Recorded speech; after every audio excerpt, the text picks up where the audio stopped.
24 jam yang dimiliki Cristiano Ronaldo adalah 24 jam yang sama yang kita miliki.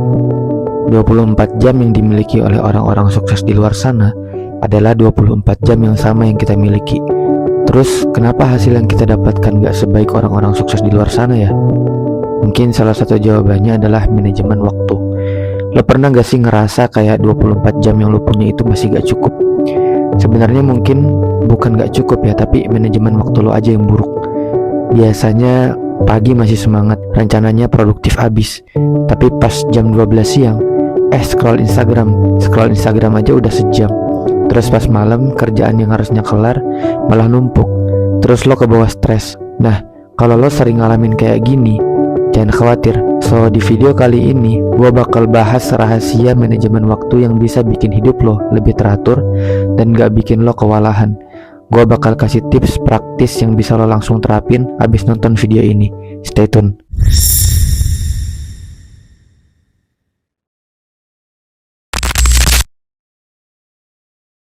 Di era digital kayak sekarang, teknologi itu udah jadi bagian hidup kita ya. Kalau dulu kita masih bisa melakukan banyak hal tanpa gadget kayak HP atau laptop ini, tapi rasanya kalau sekarang agak sulit ya, karena semuanya serba digital. Lo bisa bayangin gak hidup sekarang tanpa HP atau laptop? Mungkin agak kesulitan ya, apalagi bagi kita yang belajar atau kerja itu berhubungan sama gadget.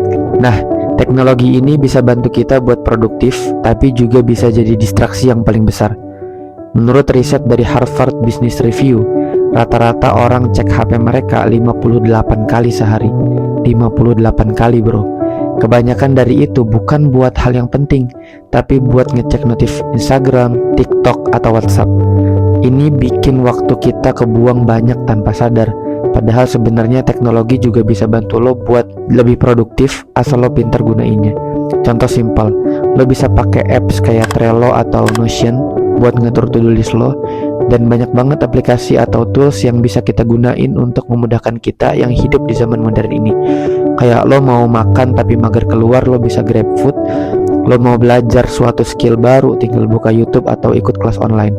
Tapi yang jadi masalah adalah kadang gadget juga lah yang jadi masalah besar manajemen waktu dan produktivitas di era modern ini. Nah, yang lo perlu ingat bahwa teknologi itu adalah alat, jadi lo yang harus kontrol dia, bukan sebaliknya. Langkah awal yang lo harus lakuin untuk memiliki manajemen waktu yang baik adalah tentuin prioritas. Gue bakal kenalin lo ke satu teknik manajemen waktu yang udah terbukti ampuh. Namanya Eisenhower Matrix.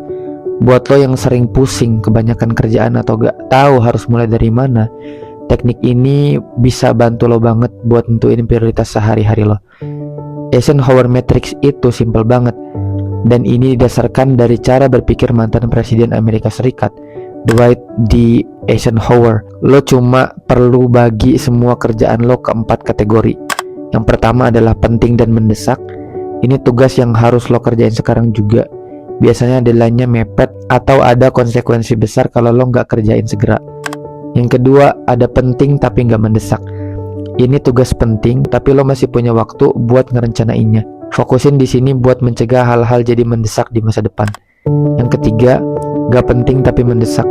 Ini tugas yang kelihatannya penting karena deadline-nya dekat, tapi gak akan berpengaruh besar sama hidup lo.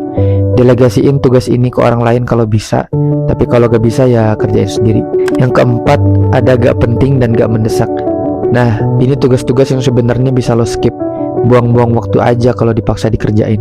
Riset menunjukkan bahwa orang yang efektif dalam mengatur prioritas, kayak CEO atau atlet elit, mereka semua pakai teknik kayak gini buat ngatur hidupnya. Misalnya, gue punya deadline buat submit proposal minggu ini, itu penting dan mendesak. Tapi gue juga punya ide buat bikin video baru minggu depan yang masuk ke penting dan gak mendesak. Sementara mengecek notif IG gue itu gak penting dan gak mendesak. Coba lo praktekin, gue jamin hidup lo bakal jadi lebih teratur lagi. Dengan kita tahu skala prioritas kita sehari-hari, kita gak akan stres dan bingung mana dulu yang harus dikerjain. Ini juga gak akan buang-buang waktu lo di hari tersebut. Kalau lo udah nentuin prioritas lo, saatnya kita masuk ke teknik berikutnya, yaitu time blocking. Ini salah satu cara paling efektif buat bikin jadwal harian lo lebih terstruktur. Penelitian dari American Psychological Association nunjukin kalau multitasking itu malah bisa nurunin produktivitas lo sampai 40%.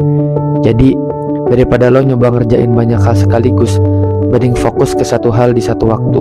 Gue pribadi suka banget pakai time blocking buat ngeblok waktu secara spesifik di jadwalnya gue buat tiap aktivitas. Contoh, gue blok waktu dari jam 5 sampai 7 pagi buat upgrade skill. Terus gue kasih jeda 30 menit buat break. Jam 7 malam sampai jam 9 malam gue dedikasiin buat ngerjain tugas dan lain-lain. Dengan cara ini, lo tahu kapan harus mulai dan kapan harus selesai. Ini juga lo bisa praktekin langsung ya. Bagi lo yang kuliah, misal lo ngeblok waktu lo dari jam 7 malam sampai jam 8.30, fokus untuk ngerjain tugas kampus. Terus jam 9 sampai jam 10 malam misal lo gunain buat belajar skill baru. Nah kayak gitu. Nah tipsnya kasih buffer time ya di antara setiap blok waktu tersebut buat istirahat atau ngatur ulang energi lo. Ini bakal bikin lo gak gampang burnout. Kalau lo belum pernah coba, percayalah time blocking ini bisa bikin lo lebih fokus dan gak gampang terdistraksi. Setelah lo blok waktu lo setiap harinya, maka langkah yang satu ini juga gak kalah penting, yaitu evaluasi. Kalau lo udah mulai nerapin manajemen waktu yang gue kasih tadi, hal penting lainnya yang gak boleh lo lewatkan adalah nge-track progress lo. Gue biasanya pakai teknik journaling buat nulis dan nge-review apa aja yang udah gue kerjain dalam sehari. Menurut Psikologi Today, journaling itu bukan cuma bikin lo lebih sadar sama kebiasaan lo, tapi juga ngebantu lo buat refleksi diri dan ngeliat apa yang bisa lo improve. Gue gak ngomongin journaling yang panjang-panjang, cukup tulis apa yang lo kerjain, berapa lama, dan apakah ada yang bisa diperbaiki. Dengan gitu lo bisa evaluasi setiap hari, apakah waktu lo udah lo pakai dengan efektif atau masih kebuang-buang buat hal-hal yang gak penting. Misalnya lo bisa catat kayak gini, hari ini gua ngabisin waktu 2 jam buat ngerjain tugas X, tapi gua juga ngebuang 1 jam buat scrolling medsos. Dengan gini lo bisa tahu area mana yang harus lo perbaiki ke depannya. Nah, selain tips-tips tadi yang gue jelasin, ada satu hal lagi yang benar-benar bisa mempengaruhi sukses atau tidaknya manajemen waktu lo, apalagi kalau bukan mengatasi distraksi. Siapa di sini yang sering terganggu sama notif HP pas lagi kerja atau belajar? Jujur, gue rasa ini udah jadi masalah klasik yang pasti semua orang alamin.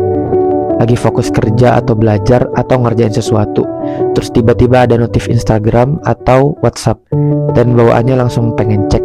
Ujung-ujungnya scroll medsos lagi dan produktivitas itu jadi berantakan. Tapi tenang, ada beberapa trik yang bisa lo lakuin buat ngurangin distraksi. Pertama, matiin semua notifikasi yang gak penting. Notifikasi dari grup chat yang gak urgent bisa lo mute. Kedua, lo bisa pakai mode DND atau Don't Disturb di HP lo pas lagi fokus kerja. Ini kecil tapi efektif banget buat ngehindarin distraksi yang gak perlu. Satu lagi, coba deh pakai teknik Pomodoro. Teknik ini bisa bikin lo kerja selama 25 menit fokus full tanpa gangguan, terus istirahat selama 5 menit. Ini bakal bantu lo buat lebih disiplin dengan waktu dan ngurangin distraksi selama bekerja. Selain itu, penting juga buat lo bikin lingkungan kerja yang kondusif. Jangan kerja di tempat yang banyak gangguan, dan kalau bisa kasih tahu orang-orang di sekitar lo biar mereka nggak ganggu pas lo lagi kerja. Jadi itu beberapa tips buat ngatur waktu lo lebih baik dan lebih produktif. Dari manfaatin teknologi buat produktivitas sampai bikin jadwal harian pakai time blocking, semuanya bisa lo terapin mulai dari sekarang. Ingat, manajemen waktu itu gak cuma soal gimana lo bisa kerja lebih cepat, tapi gimana lo bisa lebih bijak gunain waktu lo. Kalau video ini ngebantu lo, jangan lupa buat like dan share ke teman-teman yang mungkin butuh tips ini juga. Dan yang paling penting adalah subscribe channel gue biar lo gak ketinggalan konten-konten produktif lainnya. Dan untuk membantu perkembangan channel ini juga, ingat waktu itu berharga, jadi jangan sampai kebuang sia-sia. See you on the next video. Bye.